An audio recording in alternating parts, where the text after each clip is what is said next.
வணக்கம் நண்பர்களே.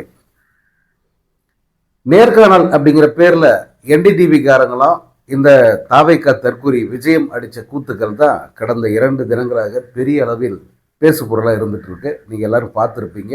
அது குறித்த முதல் வீடியோ நம்ம தான் பதிவு பண்ணியிருந்தோம். இந்த ட்ரோல் அடங்குறதுக்குள்ளேயே அடுத்த ட்ரோல் மெட்டீரியலை எடுத்து விட்டுருக்கார் விஜய். அது அவங்க கட்சியுடைய 3வது ஆண்டு விழா தொடக்க நிகழ்ச்சி பனையூர் அந்த அவருடைய அலுவலகத்தில் தான் அந்த நிகழ்ச்சி நடந்தது. அந்த நிகழ்ச்சியில் கலந்துக்கிட்ட இந்த பனையூர் பாப்பா கொளுத்தி போடுற அப்படின்னு சொல்லிட்டு கொளுத்தி போடுறான். அதாவது நல்லா கவனிங்க, விஜயோட பேச்சு அரசியல் பேச்சு இல்லை, அது ஒரு அநாகரிகமான கொளுத்தி போடுறதுன்னா என்ன? நம்ம எதை கொளுத்தி போடுறதுன்னு சொல்லுவோம்? மூட்டி விடுறது, கோல் மூட்டுறது, அல்லது சண்டையை தூண்டி விடுறது, டெம்ப்ட் பண்றது, இதெல்லாம் தானே கொளுத்தி போடுறது. அப்படி கொளுத்தி போடுகிற வேலையை மட்டுமே வந்த நாளிலிருந்து, அதாவது கட்சி தொடங்கி முதல் மீட்டிங்ல பேச ஆரம்பிச்சிலிருந்து இப்போ வரைக்கும் விஜய் பண்றது எல்லாமே இந்த கொளுத்தி போடுறது. இந்த கொளுத்தி போடுறதுக்கு எளிதில் ஆட்படுவர்கள் யாரு? இளம் வயது பிள்ளைகள், இளம் வயது பெண்கள். இந்த கொளுத்தி போட்டா உடனே பத்திக்கிறது அவங்க தான். அப்படி பத்திக்கிட்டா அது நமக்கு சாதகமா இருக்கும். நம்ம அந்த நெருப்புல குளிர் காயலாம். அதுதான் விஜயோட ஒரே மோட்டிவ். ஸோ இந்த கொளுத்தி போடுறவங்கிட்ட நீங்க உஷாரா இருக்கணும். பிள்ளைகள், தங்கைகள், பெண்கள், இவங்க எல்லாருமே ரொம்ப உஷாரா இருக்கணும். காரணம், இவர்கள் தான் இவன் பின்னாடி அதிகமா போறாங்க. இவன் அவங்களத்தான் நம்புறான். அதனாலதான் வீட்டில் ஒரு ஓட்டு எனக்கு இருக்கு, ஒவ்வொரு வீட்டிலும் ஒரு ஓட்டு இருக்கு, ஒவ்வொரு வீட்டிலும் விஜய் இருக்காருன்னு இவன் சொல்றதெல்லாம் இந்த கொளுத்தி போடுறதுல பலியாகக்கூடிய இந்த பிள்ளைகளை நம்பித்தான். அதனால அவர்கள் மிக மிக எச்சரிக்கையாக இருக்கணும். இவன் பின்னாடி போகக்கூடாது. எந்த ஆட்சி அல்லது எந்த கட்சி யார் மூலம் நமக்கு நன்மைகள் இதுவரைக்கும் கிடைச்சிருக்கு? நம்ம சாப்பிட்ற கையை தட்டி விடுறதுக்கு ஒருத்தன் பக்கத்திலே நிற்கிறான். நம்ம சாப்பிட்றோம், அந்த கையை தட்டி விடுறதுக்கு பக்கத்தில் ஒருத்தர் நிற்கிறான். இந்த சாப்பாடு யார் கொடுக்கறது? அவன் தட்டி விட மட்டும்தான் நிற்கிறான். அவன் சாப்பாடு கொடுக்குற ஆள் இல்லை. இதை மக்கள் ஞாபகத்தில் வச்சுக்கணும். இந்த விஜய் கொளுத்தி போட்டது என்ன அப்படிங்கிறத நம்ம பார்ப்போம். இந்த கொளுத்தி போட்டது வழக்கம் போல திமுகவை திட்டுவது மட்டும்தான் விஜய்க்கு தெரியும். ஏன்னா அவன் ஒரு திட்டமிட்ட அவதூறு பரப்புற ஒரு பையன்ல ஒரு தற்குறி. திட்டமிட்ட அவதூறை மட்டுமே ஒவ்வொரு கூட்டத்திலும் திமுகவுக்கு எதிராக சொல்வதை வழக்கமாக வச்சிருக்கா. அப்படி சொன்னாதான் அது அதிகமாக மக்களை சேரும், அதிகமாக மக்கள் கோபப்படுவாங்க, அல்லது இதை பத்தியே பேசுவாங்க. முக்கியமா கோபப்படுறதெல்லாம் இல்லை. இப்போ என்னை மாதிரி ஆட்கள் எனக்கெல்லாம் இந்த அவனுடைய அந்த 10 நிமிட பேச்சு கேட்டு எனக்கு ஏற்பட்ட கோபமும் மனக்கொதிப்பும் கொஞ்சம் நஞ்சம் இல்லை. அதை வார்த்தைகளில் சொல்ல முடியாது. மிகுந்த கட்டுப்பாட்டோட பேசணும் அப்படின்னு நினைச்சு உட்காந்து நான் பேசிக்கிட்டு இருக்கேன். என்னுடைய கோபத்தை அப்படியே வெளிப்படுத்தினா விஜய் காது தீஞ்சு போயிடும். அப்படி பேச முடியும் நம்மால். இந்த தவிட்டு தற்கூரி எடுத்த எடுப்பிலேயே திமுகவை பவளவள பாப்பான்றான். இந்த பனையூர் பாப்பா, பனையூர் கேட்டையே தாண்டாத இந்த பன்னாட திமுக என்கிற பவளவிழா கண்ட 75 ஆண்டுகள் பாரம்பரியமிக்க ஒரு கட்சியை பவளவிழா பாப்பான்றான். எதிரிகள் கூட இதெல்லாம் கேட்டுட்டு சும்மா இருக்க முடியாது. எதிரிகளாலேயே பொறுத்து கொள்ள முடியாத வார்த்தைகள் இதெல்லாம். இவன் தான் பிரதான கட்சி. முன்ன என்ன சொல்லிட்டு இருந்தான்னா, திமுக வர்சஸ் டிவிகே, திமுக தாவேகா, இதுதான் நிலையமா. அதுக்கப்புறமா தாவேகா திமுக, இது ரெண்டும் தான் இருக்கு. அதாவது இவன் எப்பயுமே இந்த அஜித் விஜய் அந்த கம்பேரிசன் இருக்குல்ல, இவனுக்கு விஜய் அஜித்னு தான் எழுதணும், அஜித் விஜய்னு எழுதக்கூடாது. இது ஒவ்வொரு பிரஸ் மீட்லயும் சொல்லுவான். அப்பெல்லாம் பிரஸ் மீட் பண்ணா, பிரஸ்ஸை பார்த்தா இதெல்லாம் உண்மைதான். அதை நான் தனியா சொல்றேன். இவன் பிரஸ் மீட் பண்ண கதை இருக்குல்ல, அதுல கிட்டத்தட்ட நான் ஒரு 10 பிரஸ் மீட் கலந்துருப்பேன். 10 பிரஸ் மீட்டுக்கு மேல இருக்கு. நான் ஒரு உதாரணத்துக்கு சொல்றேன். அந்த கடைசியா போக்கிரி பிரஸ் மீட் வரைக்கும் நான் கலந்துக்கிட்டேன். இவனுடைய மனநிலை, இவன் எப்படி பேசுவான் என்ன, இது எல்லாத்தையும் ஒரு தனி வீடியோவா நான் சொல்றேன். இப்போ இந்த திமுகவை இவன் திமுக பத்தி இவன் கொளுத்தி போட்டதை மட்டும் நம்ம பேசுவோம். இதுல கட்சியில களத்துல இப்படி திமுக தாவேக்கானா, தாவேக்கா திமுகனா, இப்ப திமுக விட்டுட்டான். இப்ப களத்துல அவன் ஒருத்தன் தான் நிக்கிறான். இப்போது களத்தில் மக்கள் சக்தியாக, மக்களுடைய அந்த ஆதரவோட பெரிய சக்தியா நிக்கிறது எதுன்னா தாவேக்கா தானா? அப்படியா? தாவேக்கா தான் அவ்வளவு பலத்தோடு நிக்குதா? ஏண்டா ஒரு விவாதத்துல கூட வந்து எதிர்த்து பேச துப்பு இல்லாம தொடர்ந்து 4 ஆதாரங்களை வச்சா துண்டகானம் துணியாகானம் ஓடுற பசங்க நீங்க பெரிய மக்கள் சக்தி. உங்களை பார்த்து எல்லாரும் பயப்படுறாங்களா? உங்களை பார்த்து யார் பயந்தாங்க? யாரை பார்த்து யாரா பயந்தாங்க? நீங்க தானே பயந்து போயிட்டு பின்னங்கால் பிடரிடப்படுற அளவுக்கு கரூர்ல இருந்து ஓடி வந்த. அதுக்கப்புறமா வந்து 70 நாட்களுக்கு மேல வீட்டை விட்டு வெளியவே வரலையே. வீட்டை விட்டு வெளியவே வரலையப்பா. ரகசியமா சுற்றுலா போற நடிகைகள் கூட ஜாலியா போய் இருந்துட்டு அப்படியே வீட்டுக்கு யாருக்கும் தெரியாம வந்து அப்படியே வந்து 10 நாட்கள் போய் முடங்கிக்கிற வீட்டுல நீ என்ன பெரிய மக்கள் சக்தி? உன்னை பார்க்க கூடுற கூட்டத்தை வச்சுக்கிட்டு நான் பெரிய ஆளுன்னு சொல்றியே, உனக்கெல்லாம் வெக்கமா இல்லை? இன்னைக்கு தேர்தலுக்கு இன்னும் 4-5 வாரம் தான் இருக்கு. இந்த 4-5 வாரத்துல மக்களை போய் சந்திக்கிறோம். ஊர் ஊரா போனோம். அப்படி போறதுக்கு வக்கு இல்லை. அப்படி போய் மக்களை பார்க்க தைரியமும் இல்லை, போறதுக்கு முடியாது, சோம்பேறிப்ப. அதனுடைய விளைவு வீட்டை விட்டு என்ன வெளியே வர சொல்றாங்க. நான் வெளியே வர மாட்டேன். வீட்டில இருந்து ஒவ்வொருத்தரும் ஒரு விஜயம். அவங்க எல்லாம் வெளியே வந்து அவங்க எல்லாம் இவனுக்கு நொட்டுவாங்க. எல்லாரும் இவனுக்கு ஓட்டு போடுவாங்க. எனக்கு இந்த கூட்டத்தில் உட்கார்ந்துருந்த பெண்கள் இவங்களை பார்க்கும்போது தான் மிகுந்த கோபமும் வெறுப்பும், என்னை அறியாம 4 கெட்ட வார்த்தையில திட்டுற அளவுக்கு எனக்கு வெறுப்பு வந்தது. காரணம் என்னன்னா, நீங்க எல்லாம் பொங்கலுக்கு 3000 ரூபாய் வாங்கின ஜென்மங்க தானே, மாசம் 1000 ரூபாய் வாங்கிட்டு இருக்கிற ஜென்மங்கள் தானே. இதெல்லாம் தூக்கி வீசுறீங்களா? நீங்க இதெல்லாம் வேணான்னு சொல்லிட்டு வந்து உட்காந்துருக்கீங்களா? அதையே வாங்கி தின்னுட்டு மான வெக்க சூடு சொரணெல்லாம் உட்காந்து ஒரு தற்குறிப்பைய இந்த கம்யூனிட்டி பேச்சுக்கு வந்து உட்காந்துக்கிறீங்களே. நீங்க எல்லாம் என்ன ஜென்மங்க? எவ்வளவுதான் காசு கொடுத்தாலும் அதுக்காக இப்படி ஒரு ஈனத்தனமான ஒரு பிழைப்பு உங்களுக்கு தேவையா? அவன் பேசுறது அவ்வளவும் நம்மை எதிர்த்து, இந்த தமிழ்நாட்டை எதிர்த்து, இந்த தமிழ்நாட்டு மக்களுக்கு நல்லது நடந்துகிட்டு இருக்கே, இதை சீர்குலைப்பதற்கான ஒரு வேலையத்தான் வந்து விஜய் தொடர்ச்சியா பண்ணிக்கிட்டு இருக்கான். இங்க அதிமுக இருக்கு. அதிமுகவை எதிர்த்து பேசி என்ன நடந்ததுன்றது அவனுக்கு தெரியும். அதனால அதிமுக பேரை சொல்ல மாட்டான். அதிமுக தலைவர் எம்ஜிஆர் வேணும், திமுக தலைவர் அண்ணா வேணும், கலைஞர் வேணும். ஆனா அதிமுக பேச மாட்டான். அதுக்கு பதில் சொல்றான், பாஜக தலைமையில் சில கட்சிகள் இருக்கான். எப்படி? பாஜக தலைமையில் சில கட்சிகள் இருக்குடி உனக்கு, இனி வர நாள்ல இருக்கு. எலெக்ஷன் நெருங்க நீ பட போற கேவலத்தை பாரு. அதே போல கனவுல எந்திரிச்சு முதல்வர் வந்து ரொம்ப ஓயாம வேலை பார்க்கிறாரு. ஆமா, ஓயாம தான் வேலை பார்க்கிறாரு. அதே போல இந்த கட்சிக்காரர்கள் நினைச்சா எனக்கு தூக்கம் வர மாட்டேங்குது அப்படின்னு அவர் ஒரு 2 ஆண்டுகளுக்கு முன்பு சொன்னார். அது உண்மைதான். ஏன்னா அவர் எவ்வளவுதான் நல்லது நினைச்சு பாடுபட்டாலும் அடிமட்டத்தில் இருக்கிற திமுக நிர்வாகிகள் சிலர் அராஜகத்தில் ஈடுபடுறாங்க. அவரை தூங்க விடாம பண்றாங்க. அல்லது அமைச்சர்களே கூட சிலர் பொறுப்பற்ற முறையில் பேசி வந்து அவருக்கு கெட்ட பேர் ஏற்படுத்தி தராங்க. இதையெல்லாம் ஒப்புக்கொள்வதற்கு ஒரு மனசு வேணும்டா, தற்கொலை பயல.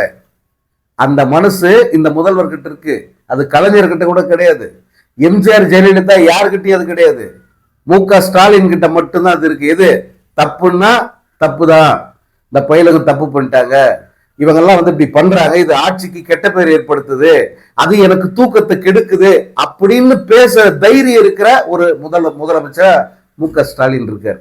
அவரை வந்து இவன் கிண்டல் பண்றான். அவர் வந்து என்னைக்காவது ஒரு நசம் தூங்குவார்ல, அப்படி தூங்கும் போது போய் அவரை தட்டி எழுப்பி கேட்டா அவர் வந்து விசில் செலுத்துக்கு தான் ஓட்டு போடுவார்னு சொல்லுவார். எப்பேற்பட்ட ஒரு அறிவு கிட்ட ஜென்மம் இது அப்படிங்கிறத நீங்க புரிஞ்சுக்க முடியுதுல்ல உங்களால? எப்பேற்பட்ட அறிவு கிட்ட, அது வந்து அது ரத்தமே கருப்பு சிவப்பு, திமுக பிளட். அது உதயசூரியன் அப்படிங்கிறது வந்து அப்ப எப்படி போடுவாங்க தெரியுமா? இளைஞர் சிம்பல், ஒரு இளைஞர், அந்த இளைஞர் ஸ்டாலின் தான். அந்த இளைஞர் நடப்பது போல அவர் பக்கத்துல ஒரு திமுக கொடி பறக்கும், பின்னாடி உதயசூரியன் சின்னம் இருக்கும். இதுதான் வந்து முதலமைச்சருடைய அடையாளம். முதலமைச்சர்னா நான் வந்து கலைஞரை சொல்ல, மு.க. ஸ்டாலின் அப்படிங்கிற இன்னைக்கு இருக்கிற முதலமைச்சருடைய அடையாளமே என்னன்னா, இந்த கருப்பு சிவப்பு கொடியோடு அவர் நடந்து போவார், பின்னாடி உதயசூரியன் சின்னம் இருக்கும். அவர் வந்து விசில் சிறது ஓட்டு போடுவாரா? செருப்பால் அடிப்பாங்கடா அப்படியெல்லாம் வெளியே போயிட்டு சொல்றாரு. செருப்படி உனக்கு நீ வருது இரு, இனிமேட்டு இனி வர்ற நாட்கள் எல்லாம் வந்து உனக்கு தூக்கத்தை தொலைக்கிற நாட்களாக அமையும். பூனை கண்ணை மூடிக்கிட்டா உலகமே இருண்டு போயிடுன்னு சொல்லுவாங்களா, அப்படியே இந்த கம்யூனிட்டி வந்து பனையூர் வீட்டுக்குள்ள படுத்துக்கிட்டு கனவு காணுது, அது தமிழ்நாட்டில் நிஜமா நடந்துரும் அப்படின்ட்டு இது கனவு கண்டுகிட்டு இருக்கு. அதே போல தீய சக்தி தூய சக்தின்னு திரும்ப இந்த இதை வந்து ஆரம்பிக்கிறான். உண்மையா தமிழ்நாட்டு அரசியல்ல தீய சக்தி யாரு? இந்த விஜய் தான். மக்களுக்காக எதுவும் செய்யல. மக்களுக்கு என்ன செய்ய போற அப்படின்னு எந்த திட்டத்தையும் இது வரைக்கும் சொன்னதில்லை. அல்லது உண்மையில இந்த தமிழ்நாட்டு மக்களுக்கு யாரு துரோகம் செய்யறாங்களோ அவங்கள பத்தி பேச துப்பு இல்லை. இந்த மத்திய பட்ஜெட்னு ஒண்ணு தாக்கல் பண்ணி 24 மணி நேரம் தான் ஆகுது. இந்த மத்திய பட்ஜெட்ல நமக்கு எதுவுமே இந்த தமிழ்நாட்டுக்குன்னு அவங்க ஒதுக்கல. ஒரு தேர்தல் வருது, இந்த தேர்தலுக்காகவாவது ஏதாவது செஞ்சிருவாங்களா அப்படின்னு முதலமைச்சரே ஏக்கத்தோட கேட்கிறார். அப்ப அந்த அளவுக்கு முதல்வர், அந்த நிர்வாகத்தில் இருக்கிறவர் எந்த அளவுக்கு அவரு மத்திய அரசால வஞ்சிக்கப்படுறோம் அப்படிங்கிறத எவ்வளவு வேதனையோடு தெரிவிக்கிறார். தேர்தல் வருது, இந்த தேர்தலை முன் வச்சாவது தமிழ்நாட்டுக்கு தேவையான திட்டங்களை நிறைவேற்ற மாட்டாங்களா, அல்லது அறிவிக்க மாட்டாங்களா, புதுசா ஏதாவது சொல்ல மாட்டாங்களா, கூடுதலா நிதி தர மாட்டாங்களா, நமக்கு சேர வேண்டிய பங்கையாவது தர மாட்டாங்களா அப்படின்னு கேட்கிற அளவுக்கு இந்த பாஜக அரசு ஓரவஞ்சனம் பண்ணுது. அங்க பீகார்ல தேர்தல் 2 லட்சம் கோடி அள்ளி விடுறாங்க பீகாருக்கு. ஆனா தமிழ்நாட்டுக்கு தேர்தல் இன்னும் 4 வாரங்கள்ல வரப்போகுது. ஆனா கையை விரிக்கிறாங்க. பட்ஜெட்ல கூட இந்த தமிழ்நாட்டுக்கு அறிவிக்க வேண்டிய திட்டங்களை அறிவிக்காம இவங்க ஓரவஞ்சனம் பண்றாங்க. அந்த அளவுக்கு மோசமான ஒரு பட்ஜெட்டை ஒத்த வரி விமர்சிக்க துப்பு இல்லை. ஏன்னா பட்ஜெட்னா என்னன்னு தெரியணும், அதுக்கு இந்த மக்களுக்கான திட்டங்கள்லாம் என்னன்னு தெரியணும். இதெல்லாம் தெரியாத தவிட்டு தற்கூரி வெறுமனே அவதூறை பரப்புது, பொய் பேசுது, பித்தலாட்டம் பண்ணிட்டு போகுது. இதை ஒரு பெரிய பேசு பொருளா ஊடகங்கள் மாத்திக்கிட்டு இருக்கு. நியாயமாக ஊடகங்கள் இப்போ இந்த நேரத்தில் விஜயனுடைய வண்டவாளங்களை புட்டு புட்டு வைக்கணும். விஜய் எந்த அளவுக்கு ஒரு மோசமான ஒரு சுயநலவாதி அப்படிங்கிறத ஊடகங்கள் வெளிப்படுத்தணும். எனக்கு தெரிஞ்சு இப்போதைக்கு அதை சன் நியூஸ் மட்டும்தான் பண்ணிக்கிட்டு இருக்கு. காரணம் என்னன்னா, அது இயல்பாவே ஆளுங்கட்சியோட ஊடகமா இருக்கு. அவங்க மட்டும்தான் இந்த பேச்சு முடிஞ்ச உடனே போட்டு வெளுக்கிறதுக்கு 4 பேரை கூட்டி அவன் சொன்னதுல எவ்வளவு பெரிய அபத்தம் இருக்கு அப்படிங்கிறதெல்லாம் வெளிப்படுத்தினாங்க. மற்றவங்க எல்லாம் விஜயை இன்னும் ஆராதனை பண்ணிக்கிட்டு இருக்காங்க.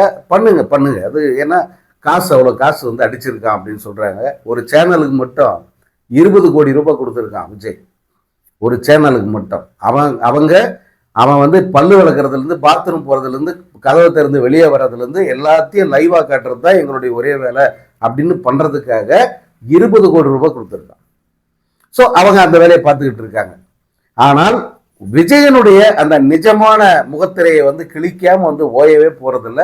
அதற்கு அந்த கூட்டம் இப்பயே அவங்க ரெடி ஆகிட்டு இருக்காங்க.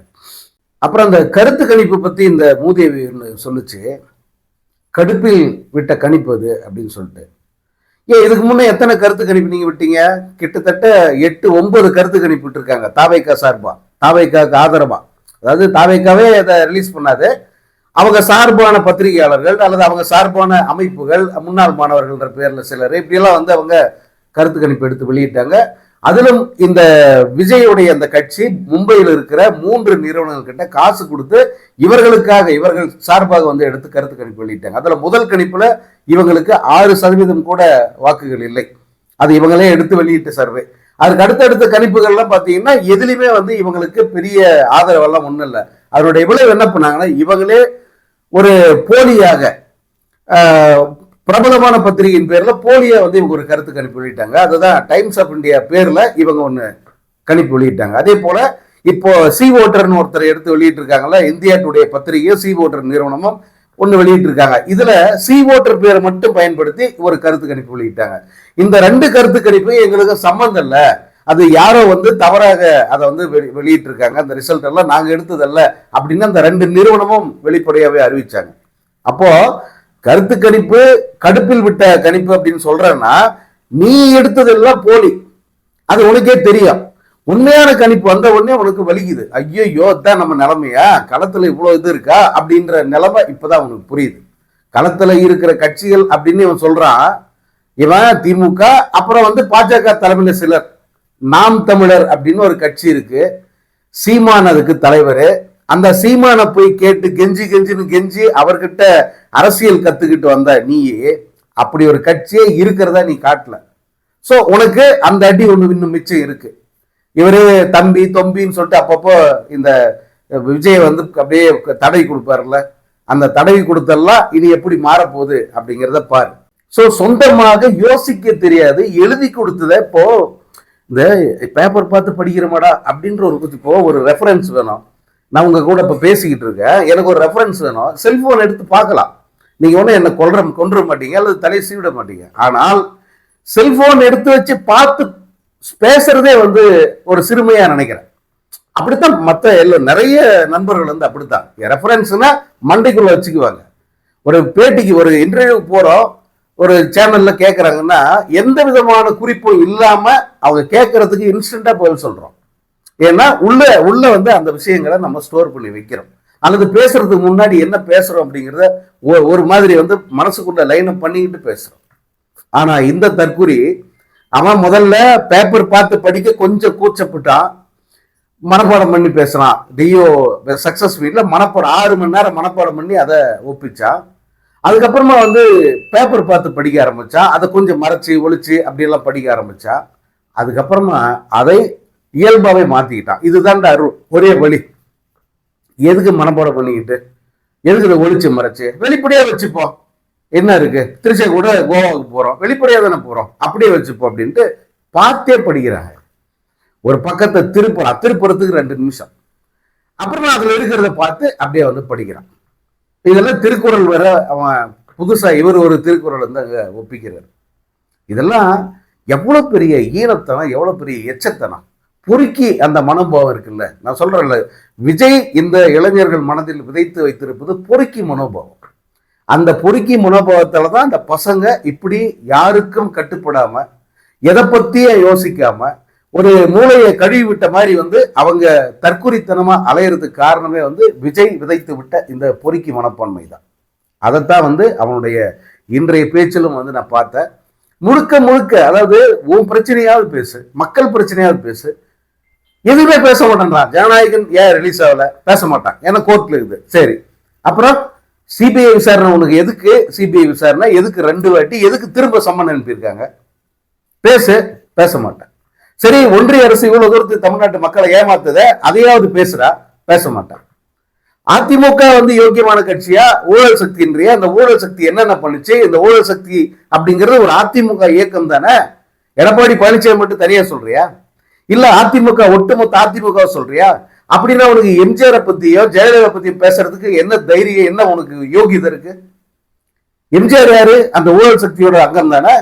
ஜெயலலிதா யாரு? அந்த ஊழல் சக்தியோட இன்னொரு அங்கம் தானே. குறிப்பா எம்ஜிஆர் தலைவர், அவர் மீது குற்றச்சாட்டு சொன்னா கூட எதையும் நிரூபிக்கல. ஆனா ஜெயலலிதா கோர்ட்டுல நிரூபிச்சு குற்றவாளி A1 அப்படின்ற கேட்டகரியில அவரை வந்து உள்ள தூக்கி வச்சு 1 வருஷம் ஜெயில் தண்டனை அனுபவிச்சாங்க ஜெயலலிதா. அப்போ யார் ஊழல் சக்தி? ஆனா அந்த ஜெயலலிதா, மேடம் ஜெயலலிதா, அம்மா ஜெயலலிதா, புரட்சி தலைவர் எம்ஜிஆர். இப்ப எடப்பாடி மட்டும் தான் ஊழல் சக்தியா, இல்ல ஒட்டுமொத்த அதிமுக ஊழல் சக்தின்னு சொல்றியா? என்னடா பேசுற? எதையாவது வந்து ஒரு தெளிவா பேசுனா மக்கள் வந்து என்னவா இதை எடுத்துக்கணும்னு பாக்குற. அதாவது தீய சக்தின்னா திமுக, ஓகே. ஊழல் சக்தின்னா யாரோ, அது அதிமுக சொல்ல மாட்டான். சொன்னா செருப்படி வந்து இன்னும் நிறைய கிடைக்கும், அதனால அதை சொல்ல மாட்டான். ஆனால் நீ சொன்னாலும் சொல்லலனாலும் இனி வர்ற நாட்கள் வந்து உனக்கு இந்த தமிழ்நாட்டு அரசியலோட நிஜ வெப்பம் என்ன அப்படிங்கிறத புரிய வைக்கும். இன்றைய விஜயனுடைய பேச்சு முழுக்க தான் தோன்றித்தனம், அயோக்கியத்தனம், பொறுக்கித்தனம். இதுதான் அந்த பேச்சுக்கு முழுமையான அர்த்தம். ஒரு ஒரு ஒரு பொறுக்கி வந்து அவனுக்கு எந்த வகையான பொறுப்பும் கிடையாது, வாய்க்கு வந்தெல்லாம் பேசுவான். இதை பத்தி யோசிக்க தேவையில்லை. அன்னைக்கு அவன் பேசுறது, அவன் செய்யறது அன்னைக்கு வந்து ஜனங்க மத்தியில பரபரப்பா இருக்கணும். இப்ப இவனுக்கு என்னன்னா, இன்னைக்கு ஃபுல்லா இன்னைக்கு நாளைக்கு உனக்கு கொளுத்தி போட்டோம் பத்தியா, நான் 2 நாள் வந்து இதே தான் பேசுவேன், வேற இதை பத்தி யோசிக்க மாட்டாங்க. அப்புறம் இன்னொரு 4 நாள் கழிச்சு இன்னொரு வாட்டி கொளுத்தி போடுவான், அப்புறம் இதைத்தான் பேசுவாங்க. அவனுக்கு தேவை என்னன்னா இப்படி பேசிக்கிட்டே இருக்கணும். இப்படி பேசிட்டே இருந்தா ஓட்டு ஒவ்வொரு வீட்டில இருந்தா தானா வந்துடும். இதுதான் விஜயோட கால்குலேஷன். மக்களே, நீங்க தான் வந்து இதை புரிஞ்சுக்கணும். திமுக வந்து இப்போதைக்கு அதிரடியா எதுவும் பண்ண மாட்டாங்க. அதிமுக வழக்கம் போல இன்னைக்கே வந்து அவங்க திட்டலாம், அறிக்கை விடலாம், அல்லது வேற விமர்சனங்கள் கடுமையா வர வாய்ப்பு இருக்கிறது. அதே போல யூடியூப் சேனல்கள் அல்லது தொலைக்காட்சி விவாதங்களில் இது பெருசா பேசு பொருளாகும். மற்றபடி இந்த பேச்சுங்கிறது பேச்சோட நிற்கும். இது வந்து வாக்குச்சீட்டு, தேர்தல் நேரத்தில் அடையாள அட்டை எடுத்துக்கிட்டு வீட்டில இருந்து ஒவ்வொருத்தரும் வந்து வாக்களிப்பாங்க அப்படின்னு நம்புறாம பாருங்க. அந்த நம்பிக்கையின் மீது செருப்ப சாணியில முக்கி மூஞ்சில் அடிச்ச மாதிரி நீங்க உங்களுடைய பதில் இருக்கணும்.